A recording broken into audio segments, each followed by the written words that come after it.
पहले हमने करा ट्रीटमेंट ऑफ सब्सक्रिप्शंस, फिर करा ट्रीटमेंट ऑफ कंज्यूमेबल आइटम्स। आज हम करेंगे fund based accounting. Fund based accounting क्या होती है, कब अप्लाई होती है, क्या उसकी ट्रीटमेंट होती है।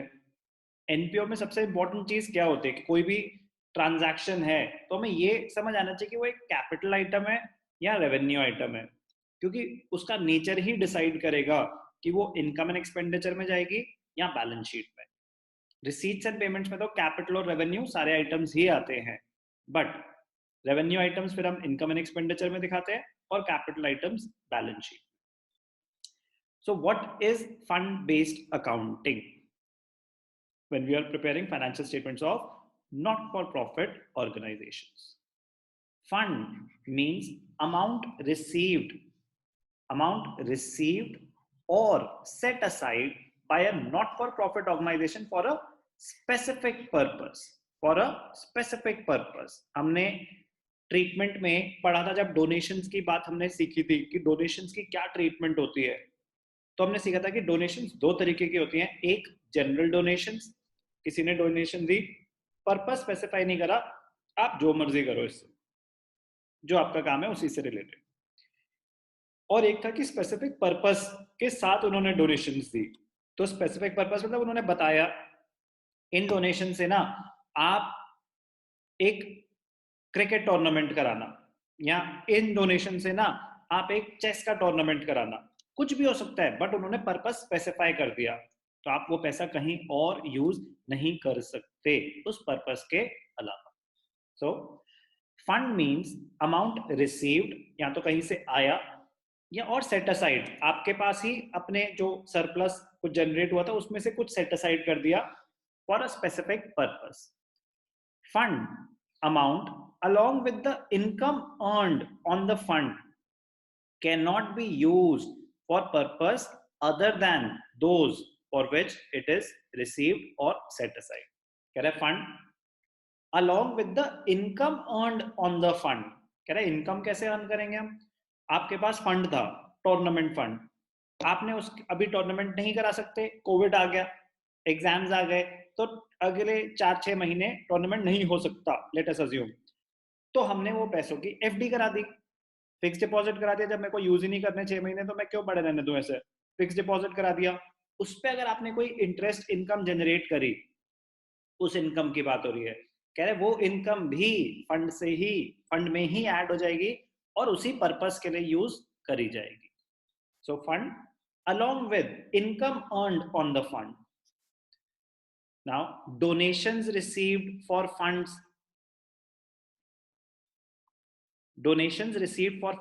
set aside for specific purpose are credited to a separate fund.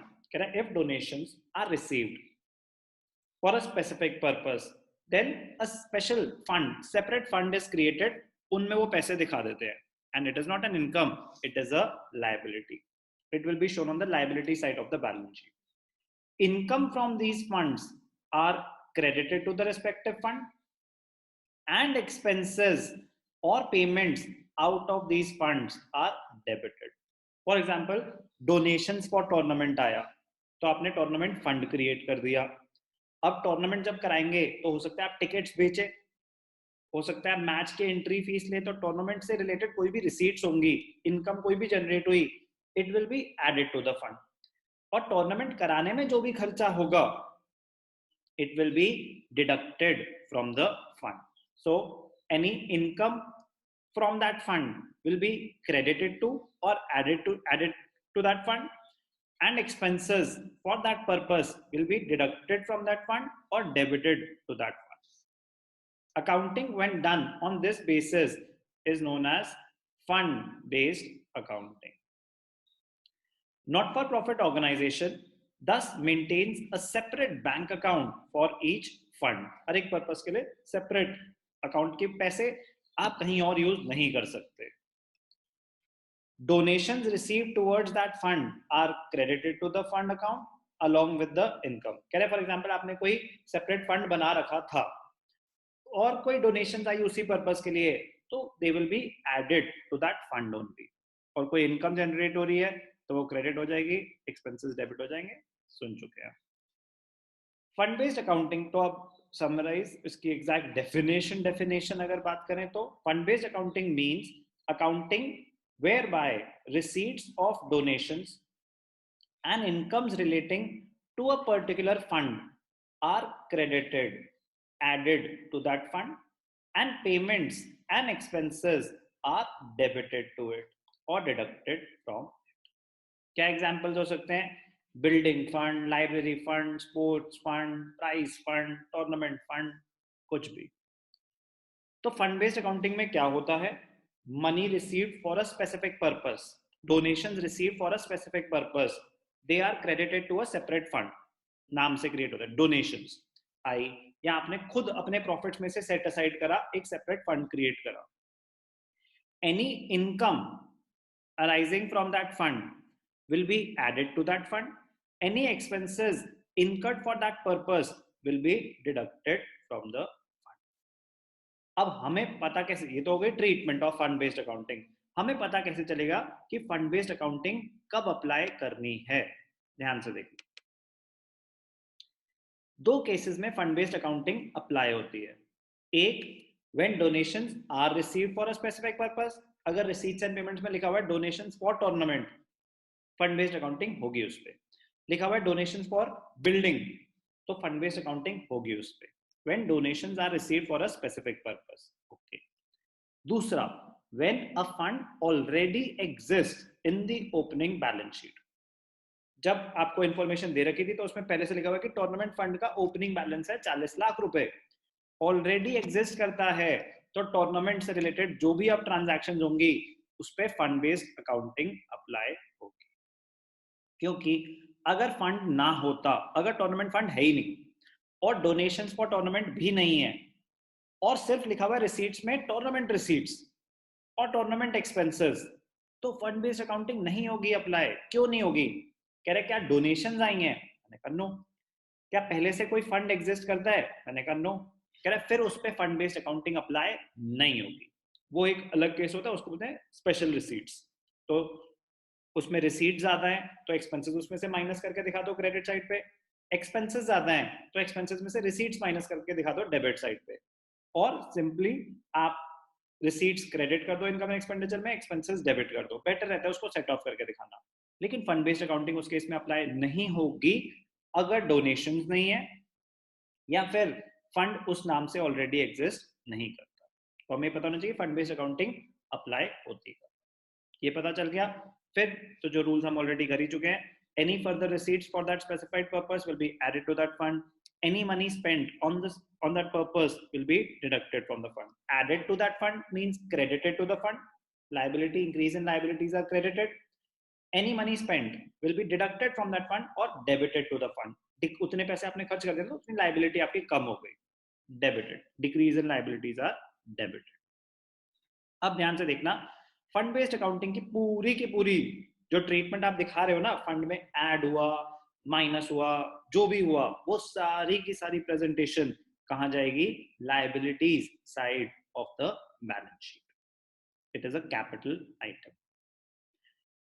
Okay, ये तो हमने अंडरस्टैंड करा meaning of fund based accounting, treatment of fund based accounting, और कब अप्लाई होगी फंड बेस्ड अकाउंटिंग। इसमें क्वेश्चंस कैसे कैसे आ सकते हैं, क्या क्या केसेस हो सकते हैं, ध्यान से देखना। Simple but very very important. Examples करते हैं कुछ। एग्जाम्पल 1 है, when tournament expenses are less than the total fund. Different cases में डिवाइड करे हुए एग्जाम्पल्स। एक है, tournament fund on 1 April 2019 opening balance था 5 लाख रुपए, 1 अप्रैल 2019 5 लाख रुपीस था ओपनिंग बैलेंस, ठीक है। इस साल फर्दर रिसीट्स कितनी आई? 2,50,000। 5 लाख का फंड आपके पास ऑलरेडी एग्जिस्ट करता है, 2,50,000 फर्दर रिसीट्स आई, टोटल हो गया आपके पास 7,50,000। आपने कुछ खर्चा किया, टूर्नामेंट एक्सपेंसेस 4 लाख, 7,50,000 थे, 4 लाख स्पेंड कर दिए, 3,50,000 बचे। अब ये सब ट्रांजैक्शन हुई हैं, ओपनिंग बैलेंस आपको अलग से दिखा होगा इन्फॉर्मेशन में, इस साल जो पैसे आए वो रिसीट साइड पे आ रहे होंगे, इस साल जो आपने मनी स्पेंड करी इस पर्पस के लिए वो पेमेंट साइड पे आ रही होगी, रिसीट्स एंड पेमेंट्स में। इसको दिखाएंगे कहाँ पे? फंड बेस्ड अकाउंटिंग है तो कहाँ जाएगी? बैलेंस शीट में लायबिलिटी साइड पे, इनकम एंड एक्सपेंडिचर में नहीं। बैलेंस शीट में लायबिलिटीज में आप opening balance of tournament fund 5 lakh add कर देंगे, 2,50,000 माइनस कर देंगे 4 लाख। तो tournament fund opening balance 5 lakh, add tournament receipts minus tournament expenses.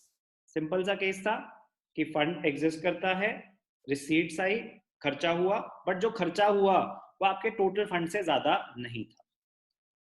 अगर अगर वो ज्यादा होता तो क्या होता? ध्यान से देखना, मजेदार पॉइंट है, बहुत इंपॉर्टेंट पॉइंट है।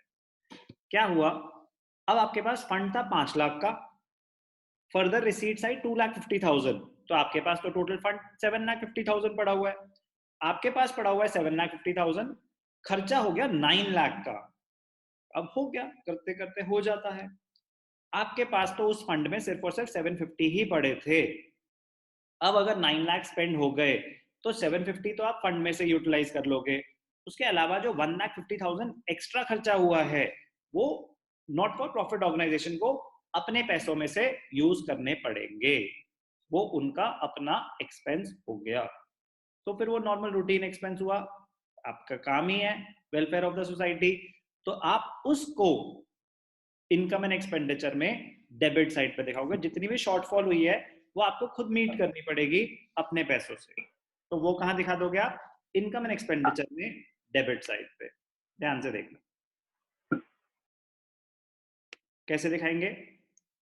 5 लाख पहले से थे, 2,50,000 और आ गए, कितने हो गए आपके पास? 7,50,000, लेकिन खर्चा हुआ 9 लाख। अब आप बैलेंस शीट में, आपके पास तो 750 थे, तो 750 तो आपने बैलेंस शीट में से यूज कर लिए, क्लोजिंग बैलेंस हो गया टूर्नामेंट फंड का 0। तो जो 1,50,000 का शॉर्टफॉल था वो आपका एक्सपेंस है, कहां चला जाएगा?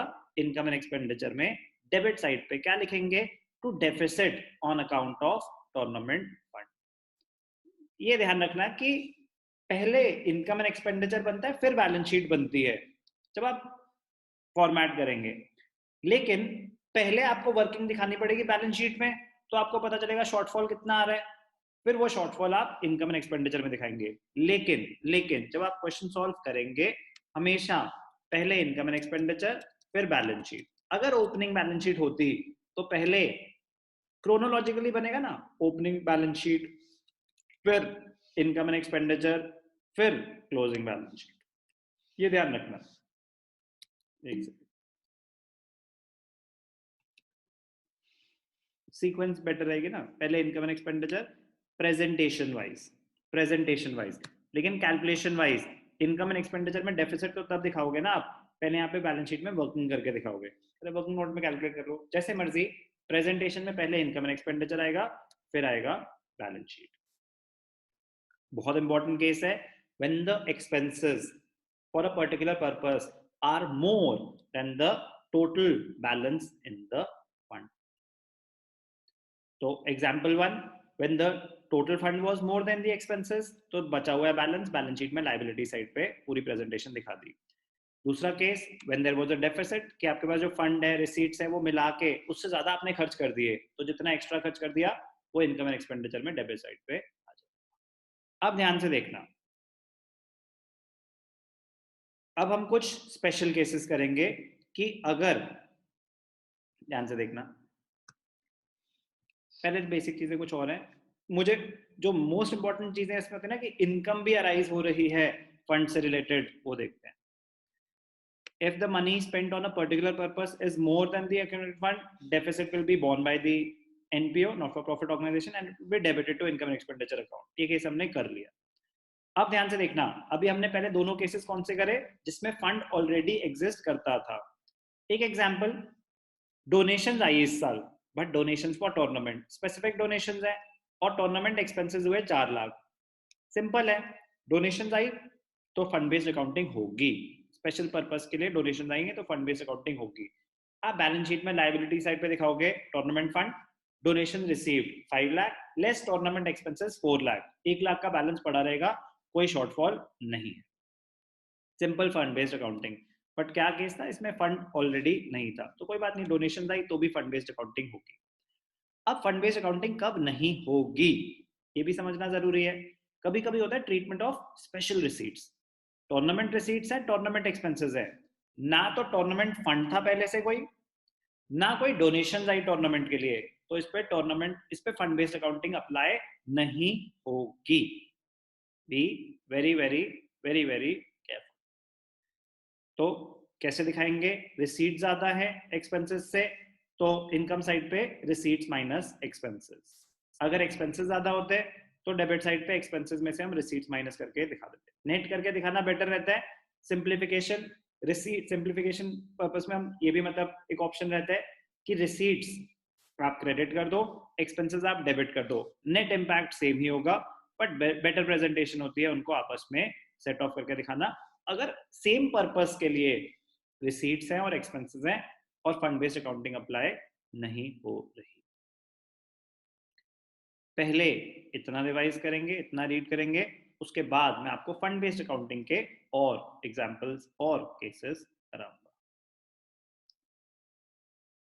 ओके, पहले इतना, फिर उसके बाद क्या जो मैंने बताया ना इंपॉर्टेंट वाले कि जो income arising from a specific fund investment will be added to that fund, वो केस अभी होगा, पहले इतना रिवाइज करें।